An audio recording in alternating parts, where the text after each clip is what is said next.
Hello, friends, and welcome to the Reveal podcast.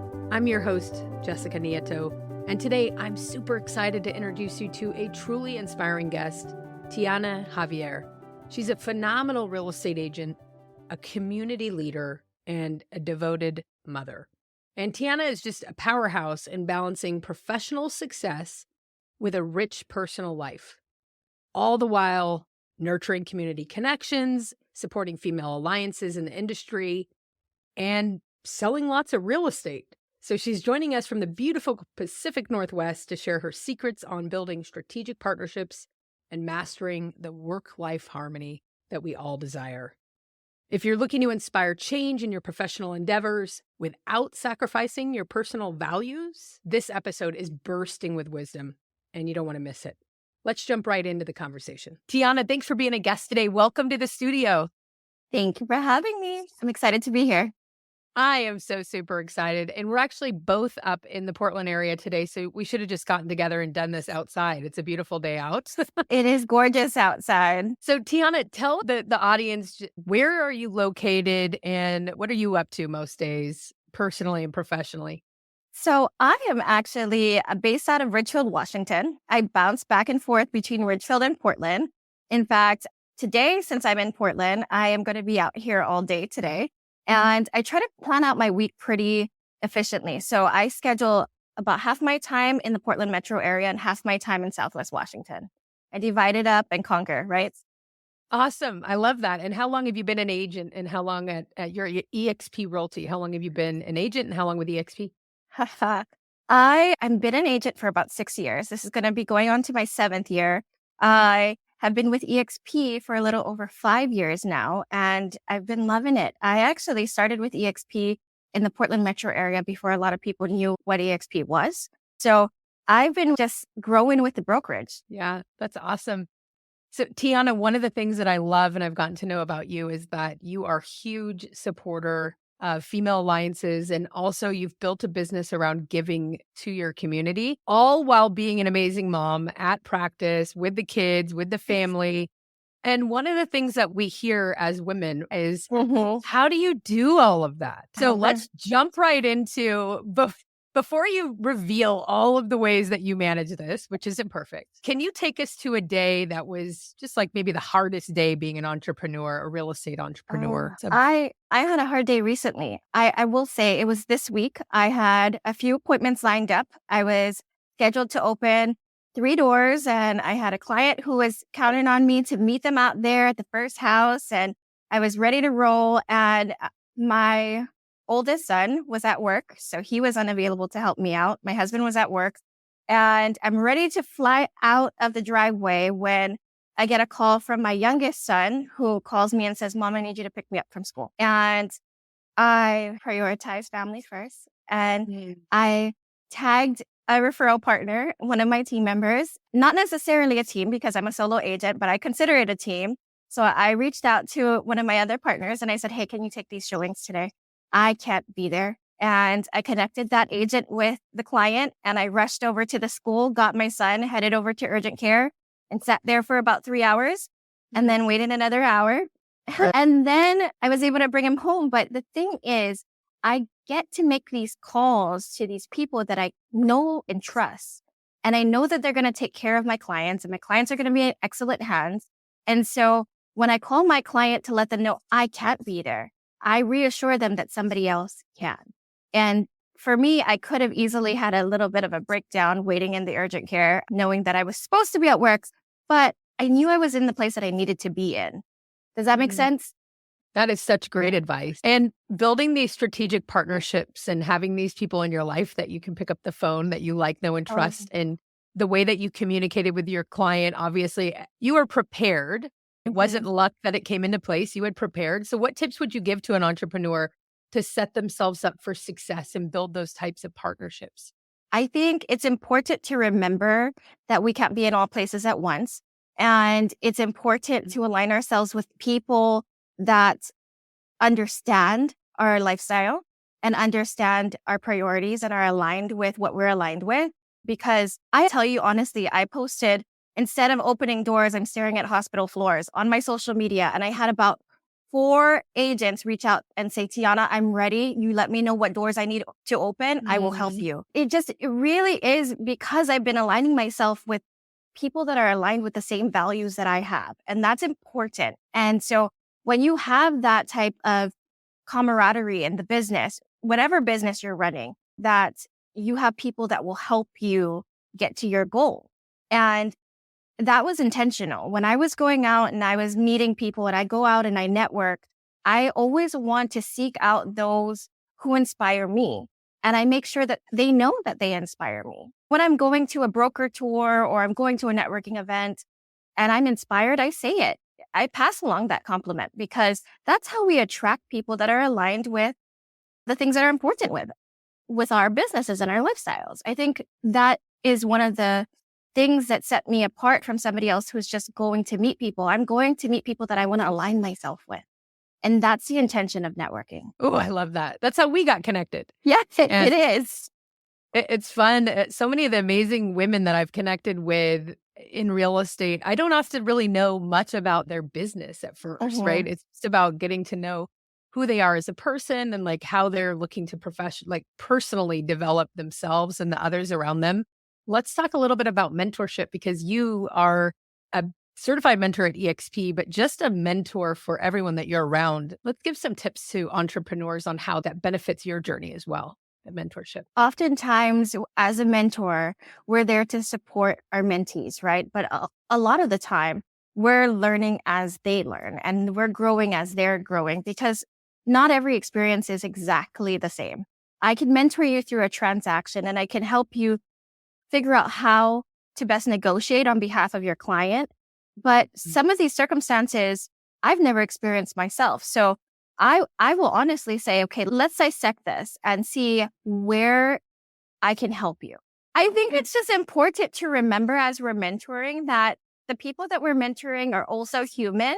And sometimes we really just need to remind people to, okay, what circumstance are you in? Let's take a break. Let's breathe it through and dissect what we're dealing with. Let's go over it together. Yes. Because sometimes as agents in our line of work, we get so caught up in what's happening right now that we aren't able to see the bigger picture.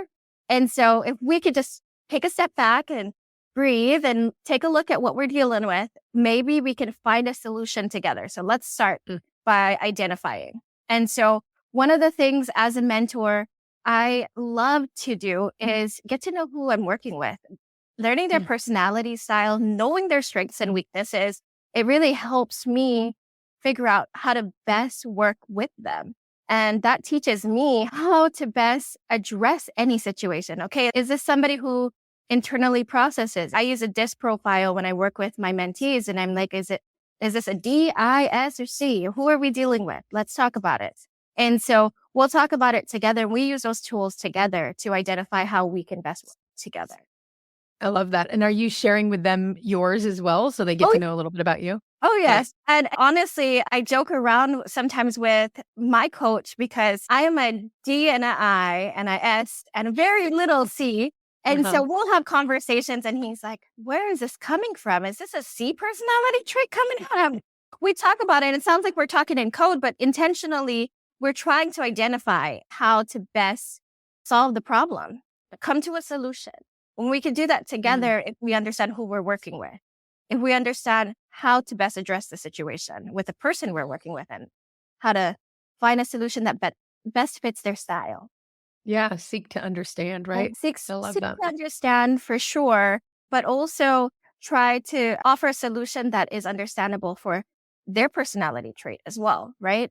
Because it might make sense to somebody like me, but it might not make sense to somebody else. So offering the content and offering the value, proof is in the numbers. And so offering that level. Awesome. And are you working with a lot of mentees at EXP Realty officially as your mentees? Well, you are. I wouldn't say a lot. I have a handful that I'm working with.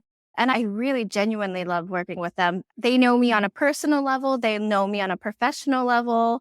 And I check in with them regularly. In fact, after the state meeting this past week, they all got personal text messages from me, emails, and phone calls. I absolutely love that. And I love that you're attending the big agent meeting on Friday. I attend it every week. There's a few times where non-negotiable something comes up and I watch it a little bit later. We did the same thing on my team. We all watched the big agent meeting to make sure we're all paying attention to what's going on, what's coming up, who we're celebrating, what we should be plugging into, and then we discuss it in our team meetings. So I'm glad you're doing that. What else would you say that agents are really getting a lot of success with that you're plugging them into at eXp Realty as mentees?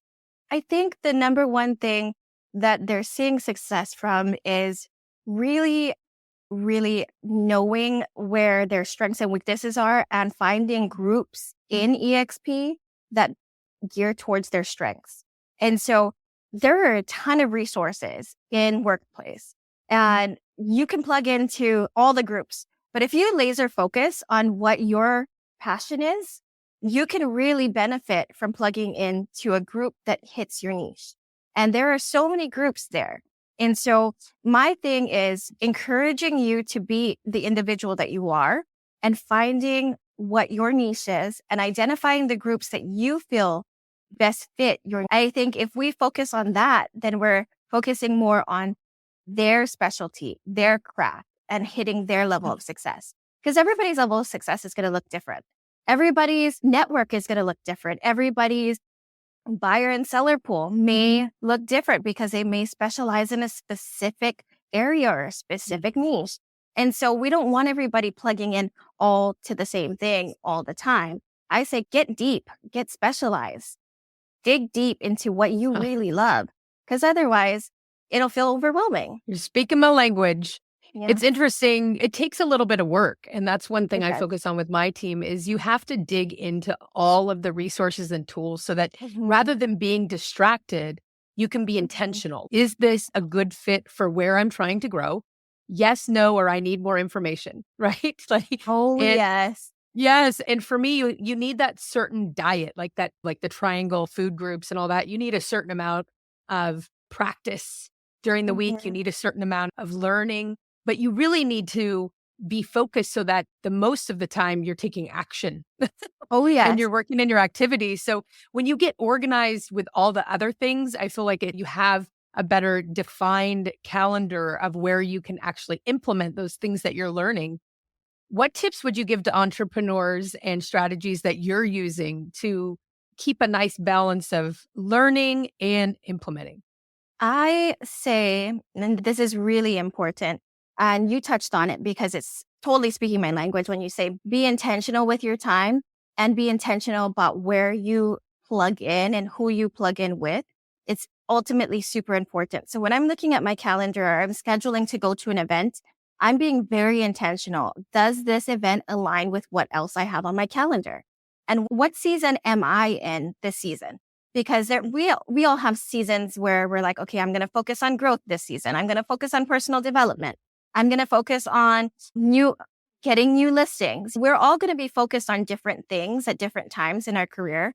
And for me, it's, okay, let's focus on what I want to do this quarter. Okay, so let's break it down into bits and pieces. I might say, okay, my focus this month, as opposed to this quarter, I'm going to dissect it and get smaller. My focus this month and this week is going to be focusing on touching base on past clients. That's what I want to do. And that's what I need to plug into.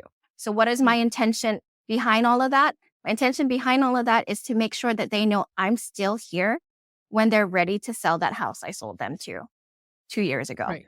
What am I going to do for this? And then I start breaking it down and getting more intentional about how I spend my time, how I spend my energy. And if I'm going to be planning something out, I'm not just going to go to every event somebody invites me to on Facebook. I'm going to say, okay, does this align with what I have planned this month? Does this align with what I have planned this year? Does this align with what I have planned this week? Okay, no, okay. Thank you so much for thinking of me. I won't be able to go because I have other things on my calendar, but keep inviting me. Keep inviting me. Ooh, I encourage people to keep inviting me. Let's not skip past what you just said. How often do we hear, and I'm not going to say it's just women, just human beings in general. Oh, I can't because blah, blah, blah, blah. Like all the reasons why they don't need to explain that they can't go. It's no, thank you. Thank you for thinking of me. Please keep inviting me. There's a lot of power in that. Oh, yes. And the power, I think, isn't just with the other person, but it's protecting you and knowing it's okay to say no to things. I had to I get love that. really comfortable saying no to things and not explaining why I'm saying no. And in fact, I started to get so comfortable in it, people did not realize I had children because I wasn't explaining things to them. I was saying, no, thank you for inviting me. I appreciate you thinking of me. Please keep inviting me. And that was it. That's how I would leave it. And I would walk away with a smile and I just leave it at that. And I would not explain to them, hey, my son is graduating high school and I won't be able to attend. Or, hey, I have a sporting event and I have to watch because I am a teen mom. And I didn't break it down for them. And it wasn't until these people started following me on social media that they realized, oh my goodness, you have 4 kids. Okay. That makes sense that you don't want to come to all of my events because you have 4 kids. And I'm like, yes, I do.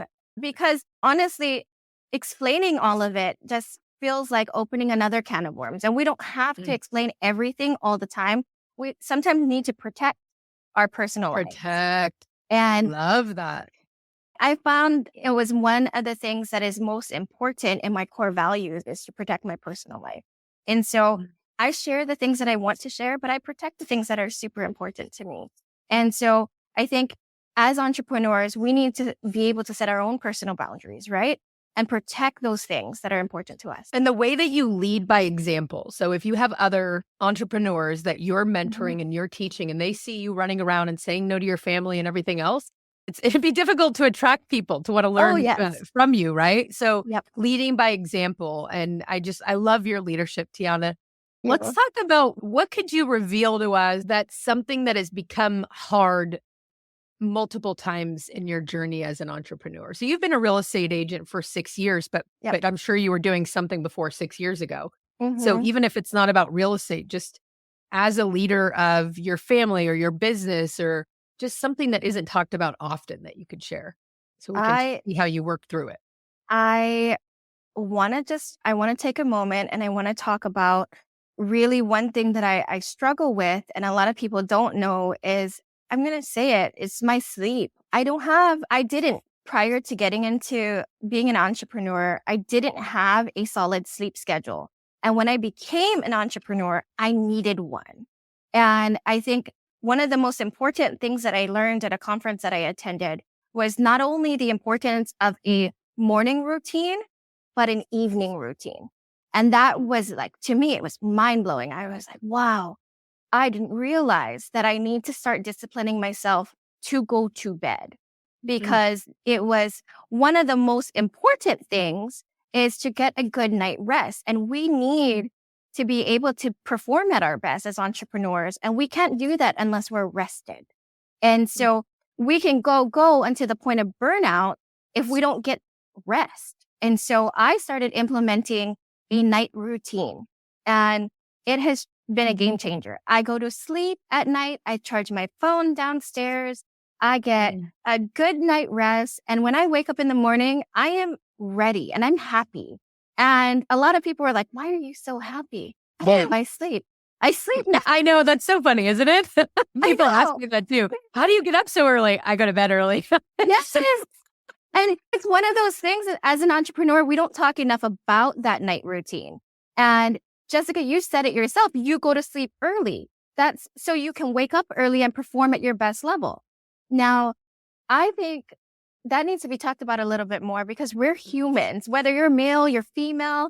If you don't have a solid night routine, that morning routine might just go out the door because you're going to be so burnt out that you're not going to be able to keep up that 5 a.m. morning routine if you don't have a solid night routine to match. 100%. And I was speaking to Anne Reed about this, actually. I don't know if you've talked about her journey with sleep, but it was quite a wall to hit before you realize I need to do something about this. Oh, yeah, because I wasn't sleeping. I will tell you, I was not sleeping for the first 3, maybe 4 years. I was up all night looking online, looking at houses, creating CMAs, planning out my morning, and then waking up at 5:30, having my coffee. And I didn't go to sleep until 1 or 2. And I'm like running 1,000,000 miles a minute until the point where I'm desperately in need of a vacation. And all I do on vacation is sleep. All I did was sleep because I was trying to catch up with all the time that I was missing when truly, if I had just given myself a solid night routine, I would be able to run at my full potential. Oh, So how long did that's it? my secret. Let's talk about the hard part of building those new habits. Give us the behind the scenes. As you decided that you're going to start this night routine, how many days a week would you fail and how did you get back on track? So the truth is, I have family in Hawaii who are hours behind us and they're on a different time zone. So it was really difficult to detach from their calls as they're driving home. Because as they're driving home from work at 6:30, they're usually calling me for our like weekly check-ins. And my mom calls me around that time. And at that time, I'm supposed to be winding down, getting ready for bed. So I really had to let them know, okay, Monday through Friday, you call me on an emergency basis because I need to go to sleep. And it's not just me who needs to go to sleep. I need to get the kids to sleep so that I can have an easy morning routine, and it needs to happen this way. And so if you need me, you can text me. I'll respond to your text tomorrow morning. And I had to draw a line there. And oftentimes I come across, it is hard because they're so used to me being on call all the time. And I'm the person that calls them when I'm on the road. That's where I make my family catch-up calls, is when I'm on the road. So it was really difficult for me to say, hey, I want you to be there to answer my calls, but I can't answer yours when you're driving home because it's late for me and I need to go to sleep. But it's working now. It is working now. And it's helped tremendously with the amount of migraines that I was suffering because I wasn't getting enough sleep. Wow. So it's helped my overall health. And so I encourage people to find a routine that fits their needs and make sure that if you're doing something that you're implementing in the morning, try to follow that up with something similar at night. That's what I'd like to reveal. And you talked about keeping your phone downstairs. That's a powerful one. I do. Okay. The truth is I have older children. I have teenagers and I have a 20-year-old that goes out. And sometimes I need that phone next to me to make sure he gets home. So terrified. I will put my phone downstairs and he now knows that my phone is downstairs. So he'll call his siblings. Okay, wake mom up. Wake her up. I know her phone is downstairs. She's not going to answer it. I need to call her.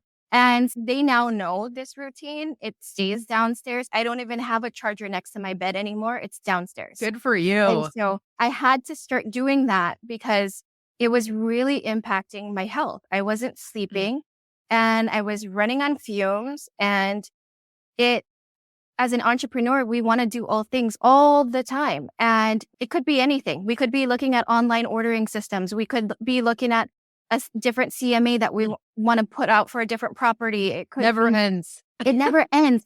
Oh, a house just hit the market and it's 12:01 a.m. Like, I need to see this. I wonder what the tax is there. How many square footage is this? Does it have a view? Does it have a view? And then I'm scrolling through photos. And honestly, I could be doing that all night.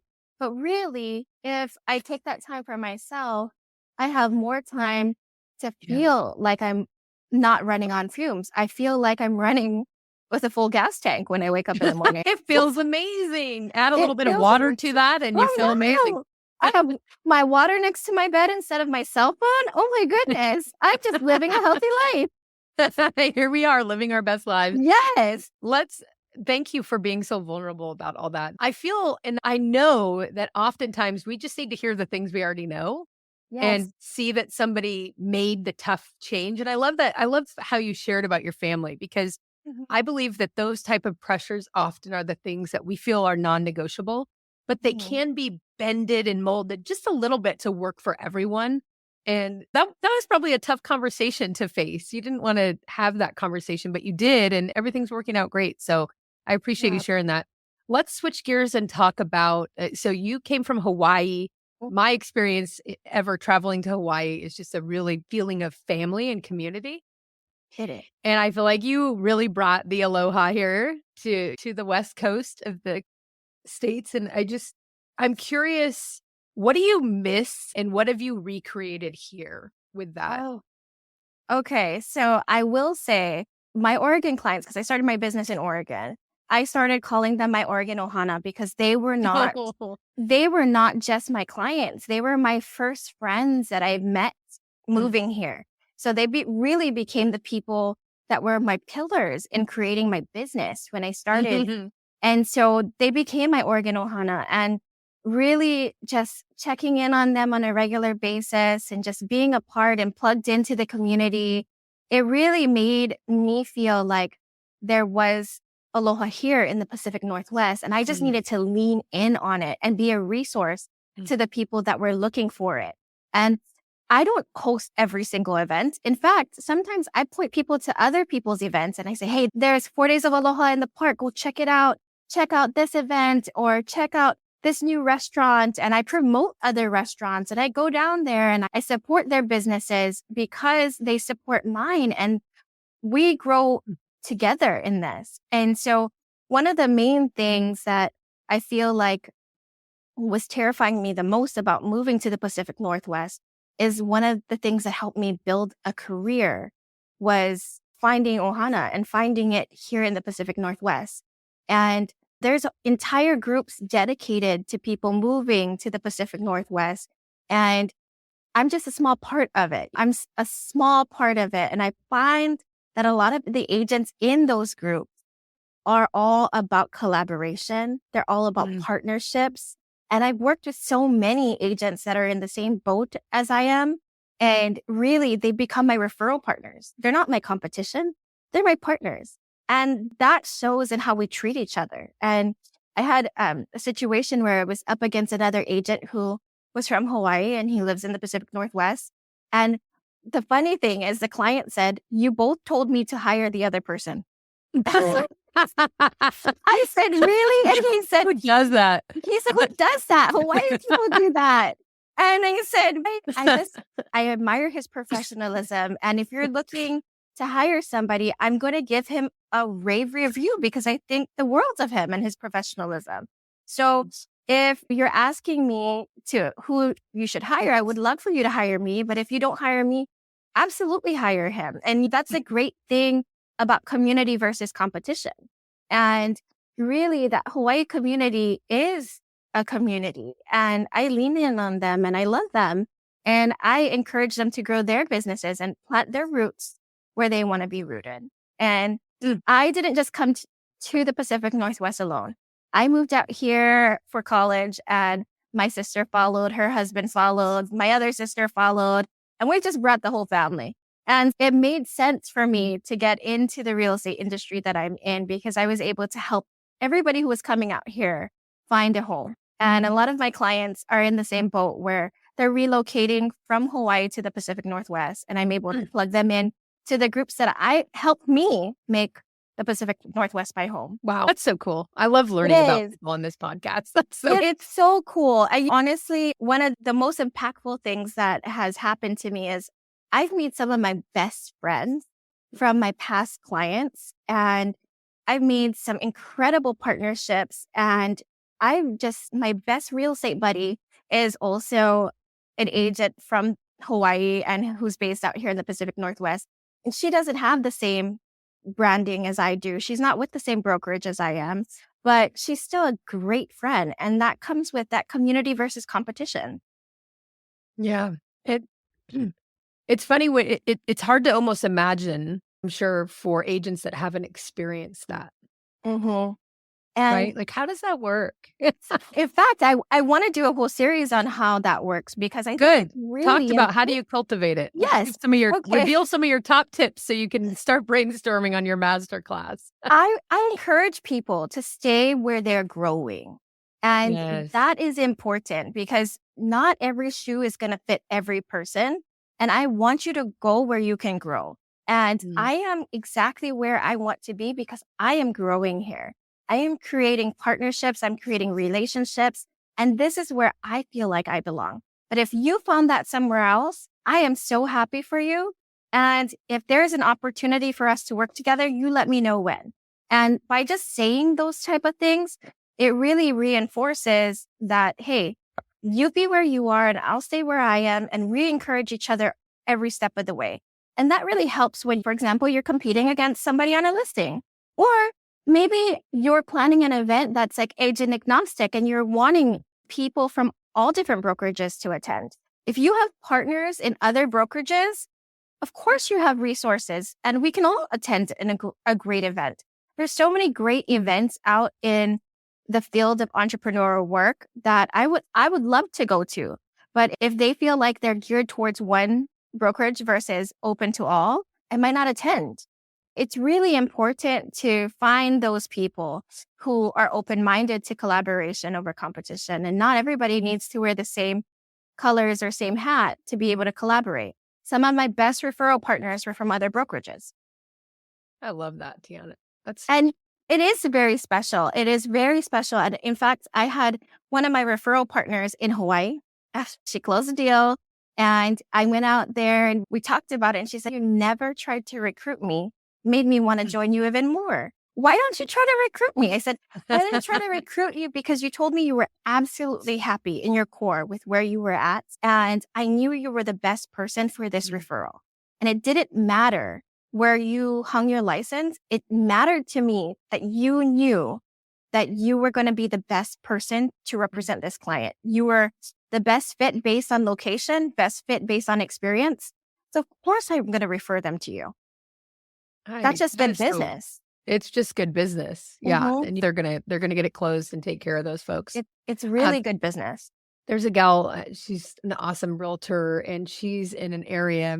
I honestly, I'm having a hard time remembering how I met her first, but she listens to my podcast. So she might hear this. My team members will say that sometimes, but were you talking about me on the podcast? Yeah, I'm stuck. Yes. But we were talking yesterday morning. She reached out. I've been inviting many agents that I meet at cross sales to come to my mastermind on Mondays.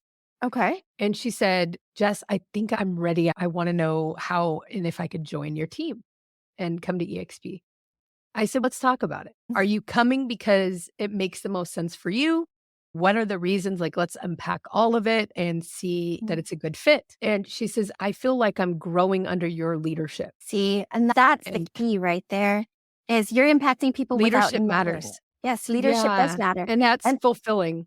Yes. That's where I've latched onto my mentors. In fact, one of my mentor now that he's amazing in my life and it's been so transformational, is reflecting back on a year. And for me, sometimes it's pinpointing just even one thing that someone said or in one way that they really made you feel seen as you and not what they thought you could be or how they could coach you, but that they were a mirror to you, right? I love that. I love that. To be seen as yourself is really important. And it's rare because sometimes people see the potential that you could be or their vision for you. And one thing that's really important for me is having somebody who sees me as me. Because my goals, because my goals for myself are not going to look like your goals. My goals are not going to look like anybody else's. In fact, my coach, who great at helping me redirect my focus, I will say, he's a really good coach. And I will say one thing that I was getting mad at when I was reflecting on my 2023 numbers and looking at just my production and things like that. And I was getting mad at myself. I was like, I could have done more. I could have been doing this. I could have been doing that. And he was like, let's take a step back to last year and let's talk about your goals and your vision. Let's talk about that vision board that you created at your vision board workshop. And I said, okay. And he goes, were any of these numbers on your vision board? No, none of it was. And I said, you know what? You're right. He goes, what you wanted was better time management skills and focusing on why you started and focusing on the people that mattered. And let's talk about what's on that vision board. And I said, have you checked every single thing off on that vision board? And I said, yes. And he goes, then you made a difference in your year. Yeah. You had the year you were intended to have. And you need to make bigger goals next time. Yeah. That's what I said. I was like, okay, 2024, let's go. You didn't go big enough. So that's what I said. Okay, 2024, my goals are going to be bigger. I'm going to be more intentional. And that's my theme of 2024 is being intentional. Be very intentional about who I spend my time with, where I spend my energy, and how I want to grow in my personal life and my business life.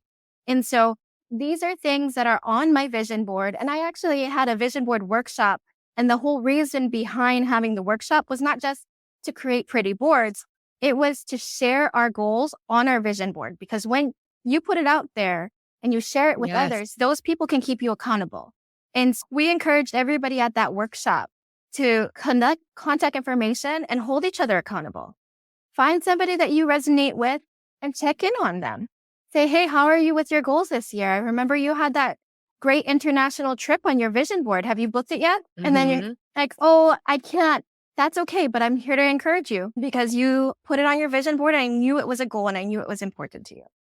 And what's interesting is that if you really break down all the steps to plan a big international trip, for example, once you actually decide or give yourself permission to start planning it, it's not you book it in one day and the whole thing's planned, right? You've got research and development. You get on a message board, watch your YouTube videos. You've got to reach out to somebody that's been there before. Get really clear about, do you want to stay in the city center? Do you want to stay outside? Do you want to rent a car? Do you want to go to another place while you're there? Make it a longer trip, a shorter trip.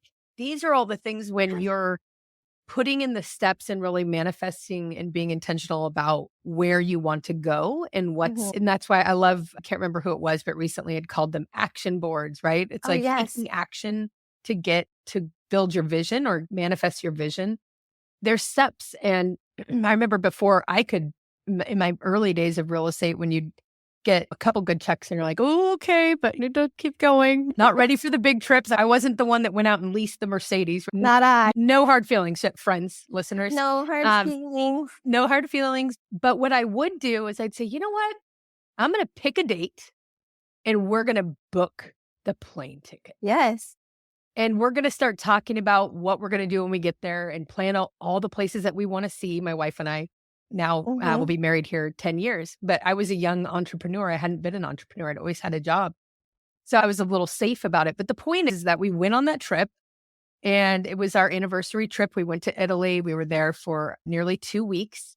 It was an amazing trip. And if I had said, we can't go because it's going to cost us this much money and I can't do that right now, I would have been right. Yep. But I broke it down and we made our way towards the goal and we went on the trip and it was amazing. So I think holding people accountable is sometimes, have you done the thing yet? Or maybe it's more effective to say, what could you do now to get there? Oh, yes. What's a smaller step, right? What's a smaller step? And I love sharing your vision board with other people. And I love the idea of doing an action board behind it. I see it as, are you familiar with those web graphs where you have one topic and then they have all of the... MindMeister is the one I use. I love MindMeister. I love that. And so I draw it out and I'll have a dry erase board and I'll like, okay, this is a goal. Now these are the actions that we need to take to get to that goal. And who are the power players that we need to get involved to make this happen? Because sometimes I do really great at one thing, but I don't do really great at other things. But if we bring somebody else in as a power player, it will get done. And so that's, to me, is one of the things that one of my mentors said to me is hire at your weaknesses, but don't just hire. Maybe you partner with them because they also have a common goal. Maybe it's not a hire that you need. Maybe it's a collaborator. And if you have the right collaborators to make things happen, you can all reach that common goal. And that goes back to community over competition, right? And that's how I find these referral partners that I call power partners, because they're really power players in getting us all to our common goal. Tiana, you have dropped all the nuggets today. I'm so excited. I wish I could reach through and just give you a big hug. So I look forward to seeing you in person again soon. And what's one thing you want to leave the audience with as we wrap up? This has been such a great conversation. Thank you. I think one thing that I want to leave the audience with is find your people, guys. Get out there. Find the people that you really want to work with to get to your goals together, because they're out there and they're looking for you. And they're looking for you. I love that. They are. Tiana, I'm so glad that we're connected in community together. And people may not realize that that's literally how we met. We met virtually and we're becoming friends. We've seen each other now in person a few times. And I'm excited to see you soon and love watching your growth. Love that everywhere I see you show up, I know you're intentionally there because it matters. And I appreciate all the impact you're making. So take care, Tiana. Thank you.